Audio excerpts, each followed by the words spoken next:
everybody, welcome back to the channel. Today we're in the kitchen. We're cooking up some good food.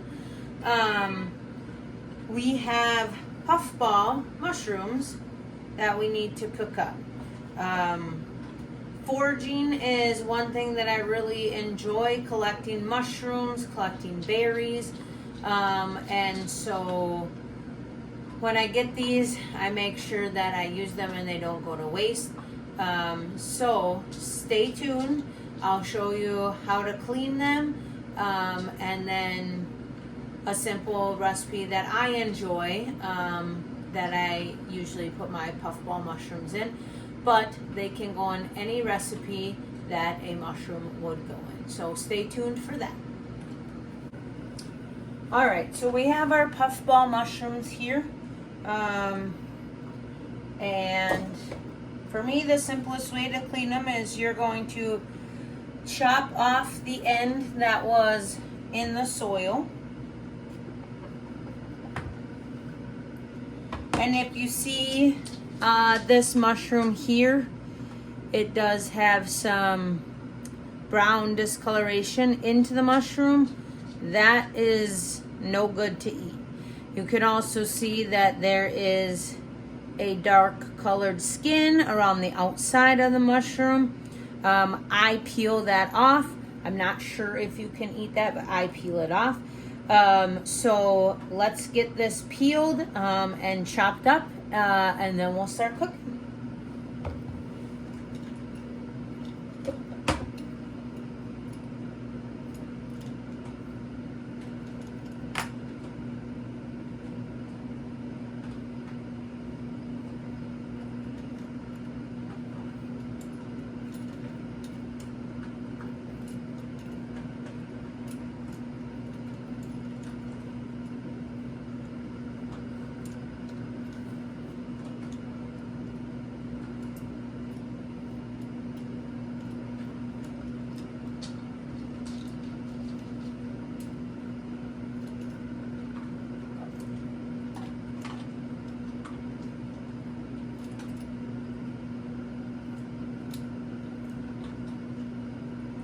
So sometimes you need an actual vegetable peeler, but other times you can literally peel the skin off with your fingers.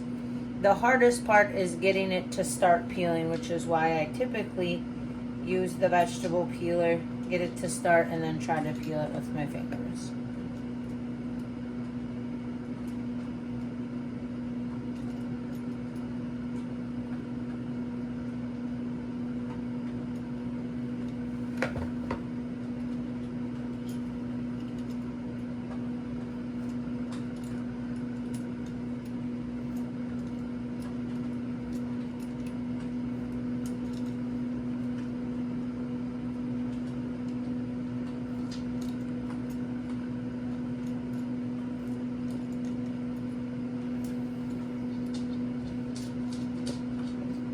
Now, puffball mushrooms are pretty prevalent in the area where we live. This summer actually has been a really good summer for wild mushrooms because we've had tons and tons of rain. Some summers we don't get any mushrooms, but this summer has been very rainy.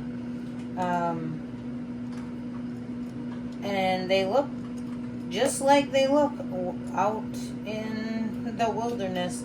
These I actually found growing in the middle of a grassy area. They weren't even in the woods. They weren't, in a swampy area. They were just hanging out in the grass.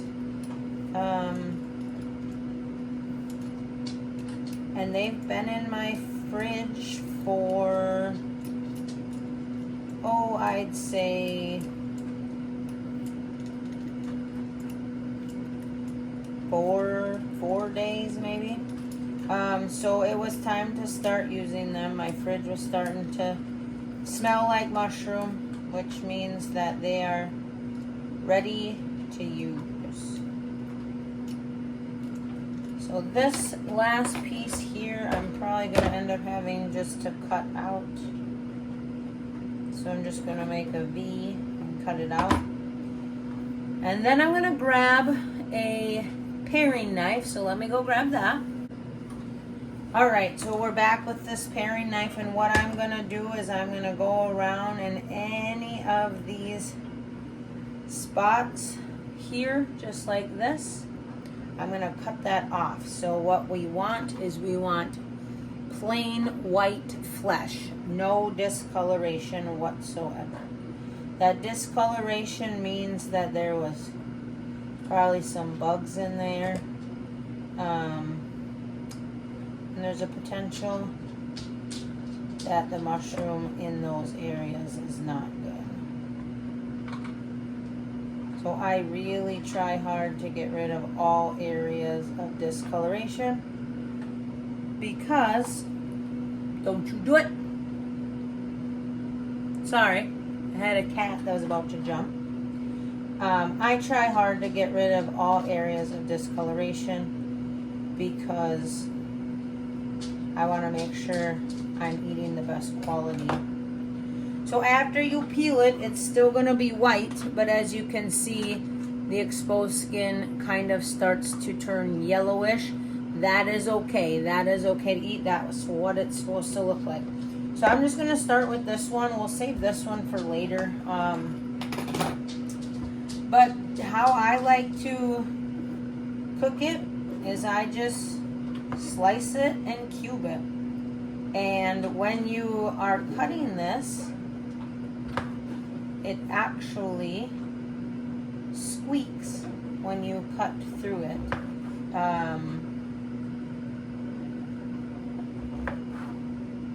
I'm not sure why, but it does.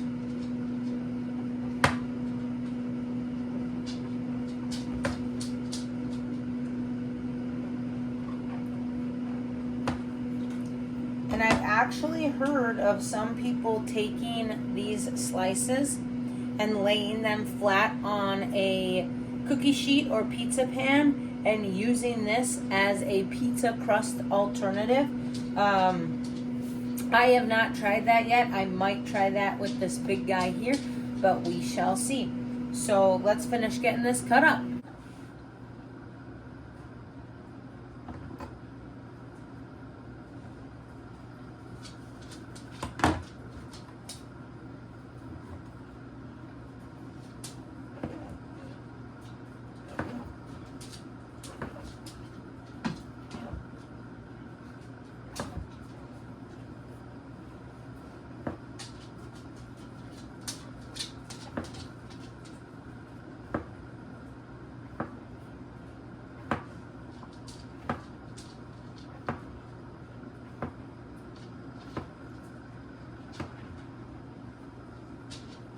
So the texture of these mushrooms kind of reminds me a little bit of tofu. And it looks like we have a lot of mushrooms. I know you're thinking, Lindsay, why do you have so many mushrooms? And let me tell you, these do shrink down a whole lot.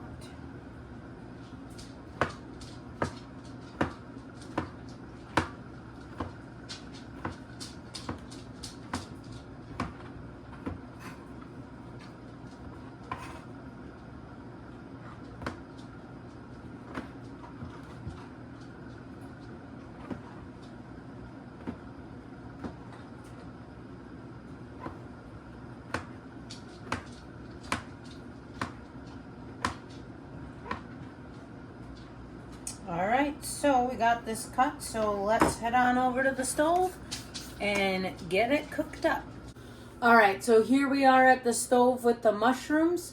We are just gonna start by putting some butter into a pan, letting it melt down, and then adding the mushrooms in and starting to saute them.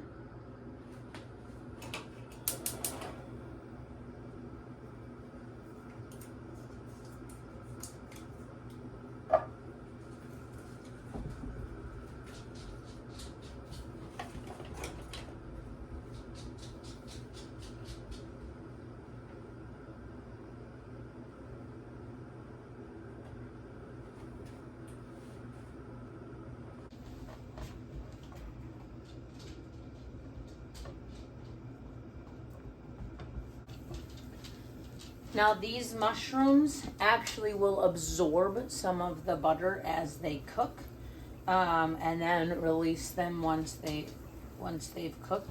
So I tend to use quite a bit of butter. This was 2 tablespoons of butter, because I don't want my mushrooms to burn. So that is what I choose to use.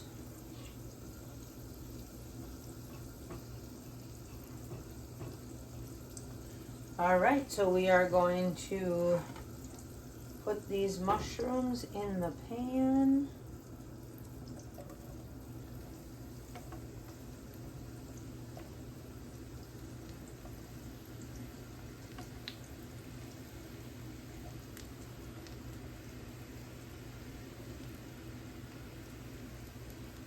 And so what I'm gonna do with these mushrooms for this time around is I'm actually making scrambled eggs.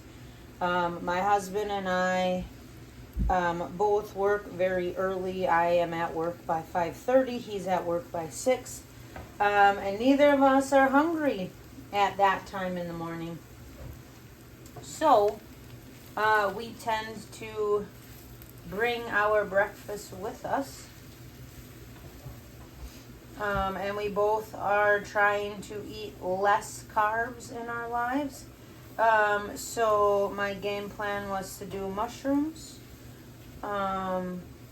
maybe a little ham. I got some ham lunch meat in there, and then a little cheese, and then scrambled eggs. And this will be enough to get us at least, if not more, at least 4 meals for our breakfast for the next 2 days, the last 2 days of the week here. All right, so we are just gonna cook this down, and then we will get started on the actual scrambled eggs. While this is kind of cooking, I'm going to also start chopping some ham. And since this is all going into the same meal, I'm actually just going to chop it right on the same cutting board. I also have a little lunch meat turkey that needs to get used too, so I'm going to throw that in as well.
So as you can see in the pan here, the mushrooms are starting to get some brown color. That is how these mushrooms cook up. And this is why people use this mushroom for a pizza crust, because it does kind of brown up as you cook it. But it also is softening as we cook it. So keep watching to see how this breakfast turns out. Alright, so these are getting close to being done. So what I'm going to do right now is I'm going to season them. I am going to season them with garlic, onion, and then salt and pepper just to give it a little flavor before we add the meat in.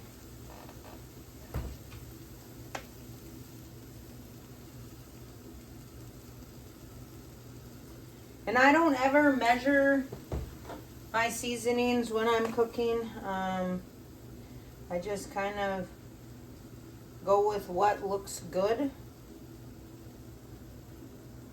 Everybody kind of has their own taste. Me and my husband, we like a lot of garlic. We like a lot of onion flavor. But everybody kind of has their own taste.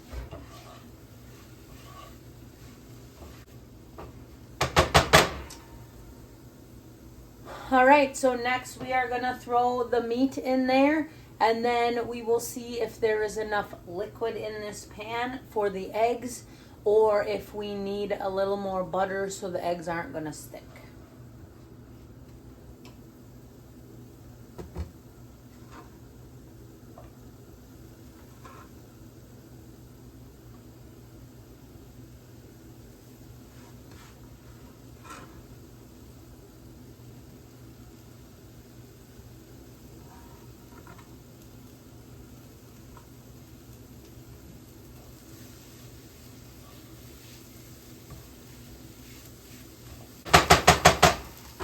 All right, so while this is starting to heat up, I'm gonna go crack some eggs. All right, so our pan does look pretty dry, so I'm gonna go grab some butter. So I am going to add 1 more tablespoon of butter into there. And while that melts, I'm gonna finish scrambling my eggs here. I am doing 8 eggs. That will give 2 eggs for my husband and 2 eggs for me for our breakfast. And we have a breakfast that we need for Thursday and a breakfast that we need for Friday. So I am just going to do 8. All right. So we are going to pour our eggs in there.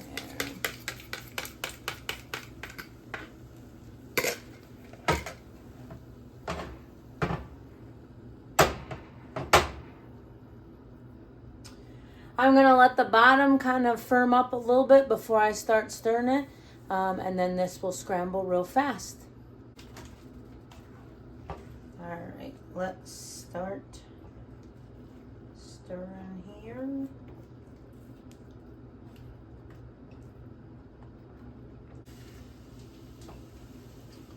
So my scrambled eggs are sticking just a little bit, which is okay. You just scrape it off and mix it in. I personally like scrambled eggs with a little brown color on them. I don't think my husband has a preference as long as they're cooked.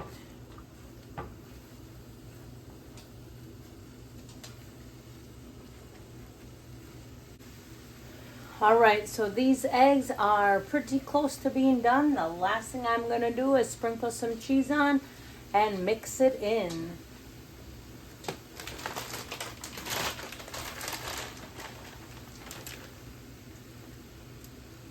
Now the cheese I'm using is just mozzarella provolone mix. You can use any cheese that you and your family enjoy. Let's grab a fork real quick and we'll take a bite and we'll see how it tastes.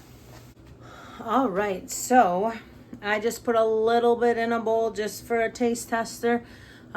We ate supper shortly before I made this, so I'm not greatly hungry, so I'm just gonna give it a taste test. I just want to show you. So here's our mushroom. It is very soft, very stabbable. I got some ham, I got some egg, and I got some cheese. So let's try this.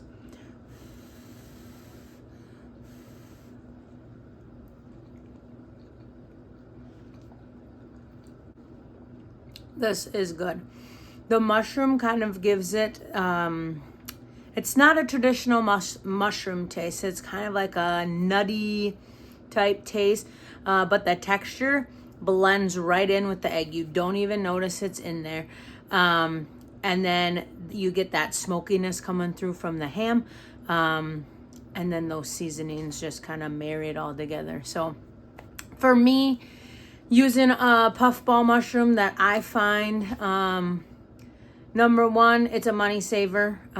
It saves me on having to buy mushrooms. My husband and I love mushrooms. We would put mushrooms in everything.